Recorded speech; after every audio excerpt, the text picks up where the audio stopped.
سلامونه او احترامات مې قبول کړئ دوستانو. امید دی چې ټول به روغ جوړ یاستئ. د سړیو هغه څو کړنې چې ښکلی ژوند بدرنګوي. تاسو به په دې پوهیږئ چې تر کوژدې او یا هم د واده وروسته ځینې خاوندان پر میرمنو محدودیتونه لګوي چې کله کله دا محدودیتونه تاو تریخوالي ته وځي. زه دلته د یو څو هغو یادونه کوم او هم یې درته د حل لارې ښایم. نو په دې هیله چې ویډیو تر پایه وګورئ او که زموږ چینل کې نوي یاستئ نو مهرباني وکړئ زموږ چینل در سره همدا اوس سبسکرایب کړئ او دا ویډیو لایک کړئ. اول، پر میرمن فشار راوړل چې له خپلو خپلوانو سره اړیکې پرې کړي. ځینې سړي له واده وروسته پر خپلو میرمنو فشار راوړي چې له خپلو خپلوانو او د ټولنې له نورو خلکو سره خپلې اړیکې پرې او محدودې کړي. لکه وایي ته زما میرمن شوې، نور نو اجازه نشته چې ته دې د خپلو خورلڼو خپلوانو او دوستانو سره اړیکې وساتې. دلته میرمن پر ځان شکي او خفه شي چې ولې زما خاوند پر ما د خپلوانو د اړیکو پالل محدودوي. که دا چاره دوام ولري نو لرې نه ده چې د مینې او کورنۍ ژوند یوه خوږه اړیکه په ترخه بدله شي. دویم، یوازې ځان مسؤل او واکمن ګڼل. زموږ ټولنه چې تر ډیره پر نارینه سالارۍ شهرت هم لري، ډیری نارینه ځینې واکونه چې د میرمنو حق ګڼل کیږي په خپل لاس کې نیسي.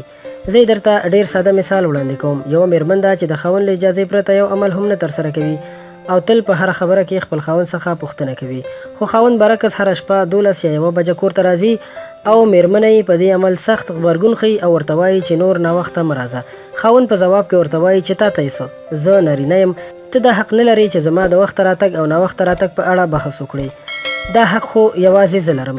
دلته مو میرمنه له ځانه او د خپلې سپېڅلې مینې ناهیلې کړه او دا چاره مو کیدای شي د میرمنې د خفګان سره سره کومه ورځ د مړینې سبب هم شي، ځکه میرمنه مو ویره لري چې تاسو د ناسمو ملګرو او د تورې ترې د ظالم دښمن له وجې له لاسه ورنه کړي.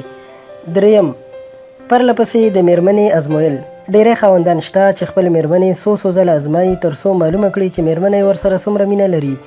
که تاسو په یوه ورځ کې څو ځلې د خپلې میرمنې همدا یوه پوښتنه وکړئ چې آیا ته له ما سره مینه لرې، آیا زه دې خوښیږم یا آیا زه دې څومره خوښیږم، دا به ډیره بده وي، ځکه میرمنه دومره پراخه حوصله نه لري. نو هڅه وکړئ چې پر خپلو میرمنو شک مه کوئ، باور پرې وکړئ څو شک مو له منځه یوسي او ښکلی ژوند ولرئ.